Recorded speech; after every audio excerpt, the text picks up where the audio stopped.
Well, I figure I'd make this morning like most mornings at the National where Andy and I are walking to the show. Always walking. Always walking. Going from the hotel, not a big deal. Behind me, let's see if you can see it. Yeah, mountains. Incredible. Gorgeous view. Beautiful weather. It's actually chilly enough to wear a sweatshirt, but it's not really chilly. It's super nice. Yeah, what are you looking forward to today, Andy? You know, we'll probably go diving into some value boxes today. I think we both spent our fair share of money yesterday. So yeah, we're kind of on the back end of our budget, no I doubt. think we're on the far back end of our budget. So yeah, we'll see what we can find in the value boxes today. Yeah, Josh is going to join us here in a minute. He's waiting on another guy, so more and more people. This should be a really busy day at the show. I'm hoping to interview a couple of people that you'll see later, and we'll see if we can pick anything up today. We're going to have a good time. See you in a little bit. All right, guys, we are here at the Burbank show, getting ready to open. The excitement is building for the Saturday, which is going to be nuts. I'm here with Rob Barris, the promoter, Burbank Sports Cards. Welcome to the show, man. Hey, thanks for having me, man, and thanks for coming out here, too. It's humbling how many people have come from such great distances to be at my show, which, being my second one, is, it's a leap of faith for people to come out here not knowing what to expect. So to give you some props in your face, so I'm going to tell this to your face. Okay. For this show to be what it is, already second iteration in, impressive. Thank you. And you've done a really good job incorporating dealers, the corporate presence that's kind of necessary to have a show be successful. And LA is such a hotbed for the hobby, right, that this was so needed. And you and I talked about it. Yeah. Well, a year and a half ago, 2 years ago. Well, and you were thinking about it. Well, it was. I never planned on doing this. I've owned my shop for 34 years. Come April, and this was never in my thoughts. But with COVID and everything, people were leaving Southern California to go to card shows in Dallas and Chicago, and I'm like, why are they going there when this is the best market in the country? Because that money evaporates. It's going to hotels, it's going to airlines, and it's cutting a chunk out of people's budgets. So I start thinking, there's nothing really in the LA market, and I approach someone that actually does smaller shows in the LA market, and he got excited, and all of a sudden we started scrambling, and it was really just a little bit over a year ago that we signed our first contract for that Marriott Convention Center show, and saw what the demand was, and we're like, all right, this was totally unexpected. We need to do something a little bit bigger this time. Yeah, and next one's going to be at the Anaheim Convention Center, which is even bigger. I don't even know. What are you thinking? We were joking about it. I'm on camera, kiddo, okay? Yeah, back, buddy. These guys always trying to sell me something. It's all right. This guy's a hustler. It's a card show. That's okay. So, Anaheim. Yep. In our wildest dreams, Anaheim was maybe 2025, 2026. It's a ton of money. And you need to generate so much walk-in traffic to... It's not about dealers. We feel we can get the dealers, but we can't just have this be a dealer-to-dealer show, which people are telling me that most of these larger shows, for the most part, are dealer-to-dealer, and there isn't as much walk-in customers to generate them needing to be there. They could be at any show doing dealer-to-dealer. Sure. What they were telling me after the Marriott show was either it was the best show they'd ever done, or they'd never seen in a long time such a cash show where people were coming and throwing down money, not just looking to trade on comps.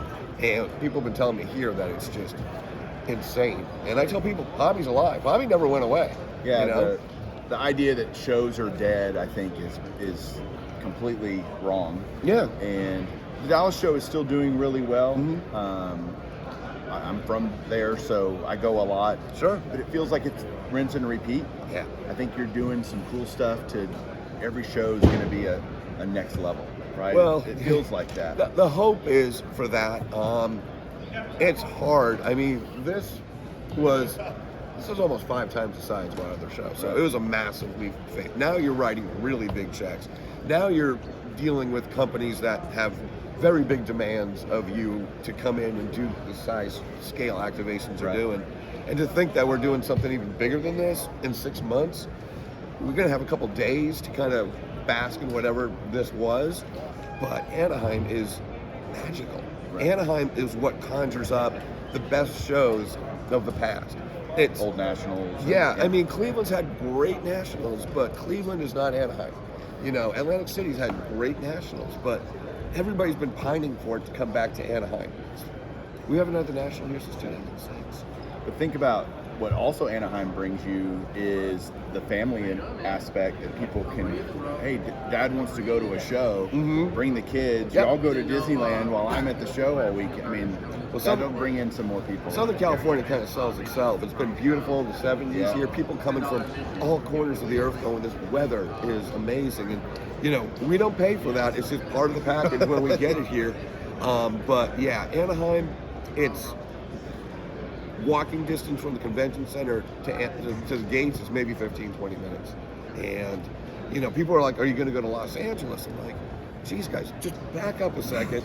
But I'm of the opinion that I'd rather go to Anaheim than go to Los Angeles. And I just think that's the ultimate family destination that we can have it at. And we want to have things next to airports. And so those, Burbank's original show is right across the street from the Burbank Airport, literally walk across the street. Ontario International Airport, 4 minutes away. You just land. It's a $5 Uber, $8 Uber to get here. And this one's going to have 2 airports very, very close by. So we're adamant on accessibility from an airport because some of the major shows, you know, aren't necessarily all that close. Even Dallas, it's a haul. Oh yeah, no, Like, I spent $80 on an Uber. Right. Yeah. But I think what you're proving is that there's room in this hobby for multiple large regional shows that happen a couple of times a year, 2-3 times a year. Yeah. And there's plenty of room for that. And I think that's great for the hobby. No, we're not looking to infringe on anybody. I think I think show promoters just need to be smarter in staggering out the dates. But the problem is, and it's not their fault, it's hard to get convention space, especially post-COVID. The Marriott was an 8-month wait to get that weekend. This was booked. They bumped somebody because we promised 5 days. And then Anaheim, the only reason we got that, because they were booked through June of 2024, is they had a cancellation and gave us first crack at it. And then we were under the gun. We reached out to them just kind of curiously. Right. Then they said you can have it this weekend, Labor Day weekend, kind of cool. Take it or leave it. And it was like, we need to know. Right. I'm like, guys, this financially is an incredible leap of faith. Are we ready for this? And what the hell? Let's just, you know, if we're gonna go down, we're gonna go down in a blaze of glory. Well, I know you have a tremendously busy day today. Probably, as you told me earlier, maybe the busiest day of your entire career, and that's saying a lot for your career. It might be the most important day, and I've done a lot of cool things in this industry, but to bring this much joy to this many people at one event on one day, where the Burbank brand is at the center of this, and there's a lot of stuff going on. eBay's coming here.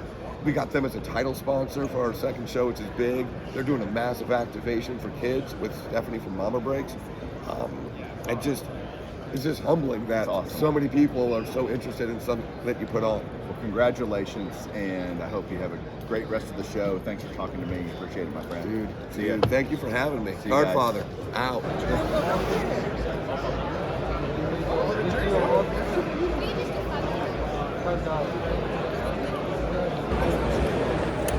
All right, guys, we are day 2, I guess, Saturday here at the show. It is just open to the public, so walking around, getting a feel for things. I have very little money left, which is fine. That's a YouTube guy. I am doing my video right now. Take care. Yeah. All right. So, yeah, just walking around, meeting people. It's been great.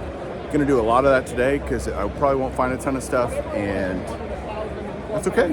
Had a great day yesterday, so I'm really thrilled. When you get back to the hotel, you're looking at your cards, you're just like, yes, I got these cards. I was excited. So this has been a great experience, and yeah, just going to talk to some more people today, and yeah, should be fun. And also when it comes to vintage, you can't find high grade. Right. Yeah, this is fantastic. This is a great table. Andy and I came across. It's got kind of a little bit of everything. I mean, you got new stuff, you've got T206, Cy Youngs, you've got a gorgeous mantle, 52 tops, a signed Hank Aaron rookie. I mean, you kind of got a little bit of it all. A couple of Brady's. Look at that Kobe, no greening.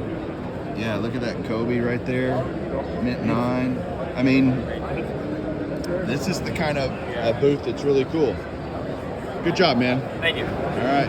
Guys, it's happening. Andy's buying another card. This is his second card of the show. I'm telling you. I don't believe it. Believe it, Mike. Believe it? What?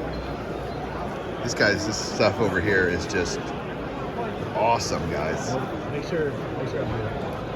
It's got Sometimes my math is. tons of 64 stand-ups and T206s. And Andy, what'd you buy? That's a 515 speaker. That's a 516 speaker, right? Yeah, 516. See it. Enjoy that one. Let's focus in on it. Maybe. I don't know. It's a strip card. Beautiful card. It's Thanks, awesome. Guys. Appreciate it. So we are now done with the show. We've left. We're back. We're actually in Beverly Hills. We've got Ralph Lauren and, all kinds of places. Andy, you looking for a summer home here? What are you doing?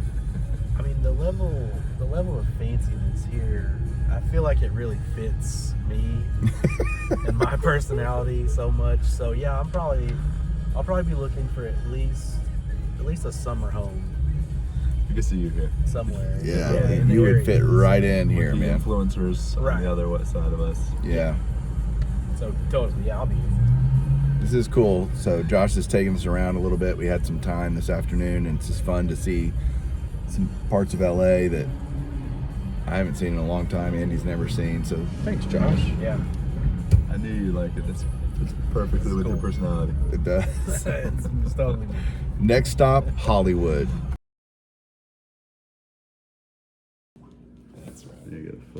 All right, so we made it back to Josh's house. We are done with show stuff and kind of looking around. We're gonna do a little bit more tonight, and then Andy and I, bright and early, head back to Dallas. And so, just a great time overall. The show today was really fun. Like, I just had a really good time, and I think obviously it starts with the people you're with having a good time. And Josh and Andy are always fun to be with. And met one of Josh's friends, Alex, who was really fun to be around. I think he got a little glimpse of kind of how we do shows together, and as it's kind of a community effort to do a show. And he had fun, didn't he? He said he went from, Come on over Hey, here, fellas. Josh. Here's Josh. yeah, he said after his experience with us, he went from a card addiction of 7 to a 10. So that's how he described today. Great time, right? It was awesome. I mean, it was just Really fun. fun. And picked up some good stuff I'm going to show you guys in a second. Josh has been a great host, he and his wife Leslie. And Andy, have you had any fun? Oh, wonky. Oh, there you go. Yes, I've had a lot of fun. Yeah, it's just a great show, man. Great time being here. I'd obviously never been here before, but Josh and his wife have been great, and they, showed us all kinds of things. So my mind is blown at this point. Pretty cool. So let me show you my pickups from today, day 2, and hope you enjoyed all the other stuff that you saw earlier. And yeah, that'll be it from LA. Hang on. All right, here we go. I had another pretty good day. I don't know what order these are in. I'm just gonna show them the way that I had a couple extra dollars in my pocket, honestly, like $5. And I was going through a guy's box that I was talking to, a dealer, and he had these in there. And I know I paid $5 for the pair because that was all the money I had left. A cool trout, never bad to have a trout card. And then this short print from 2021 Tops, I think that is, Ty Cobb. So those were cool pickups today. Saw a couple of autographs that I just don't know I was in the kind of looking for them, but one guy had them and he's like, I don't know why I have these. And I love guys like that. I did all the work to comp them because he didn't know what the prices were. And I said, well, I don't know either. Let's look them up. And so we did. Ended up getting this Diamond Icons red ink Adrian Beltre on card number 25. Pretty sweet there. I got a Joe Mauer. I think he has an outside shot at the Hall of Fame. I would vote for Joe Mauer, honestly. So 3 batting titles as a catcher and MVP. So number to 25 on card there. And then an autograph I didn't have in my collection that I thought I needed to add because I think Salvi will get in eventually too as a catcher.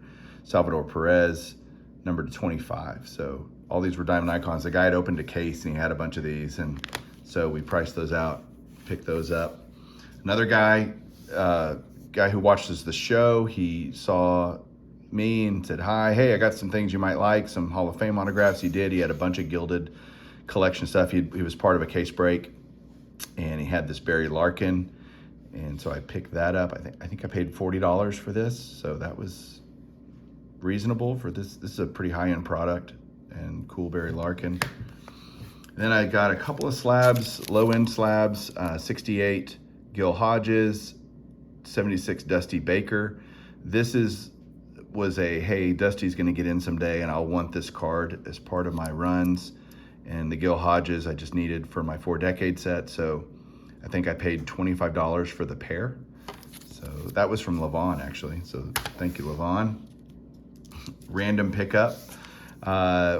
Talking to another guy, and he was just thumbing through his box. I don't do a lot of thumbing through boxes. I'm normally a showcase looking for stuff guy, but there's so many cool cards if you're just willing to hunt. Like that was, Andy and I even went into the day going, we're gonna dig a little bit, and I was digging, and I saw this, and I'm a huge Spider-Man guy, so this was just a cool pickup. This is a 30-year-old card now. It's crazy, but this was a Josh purchase. Josh had this.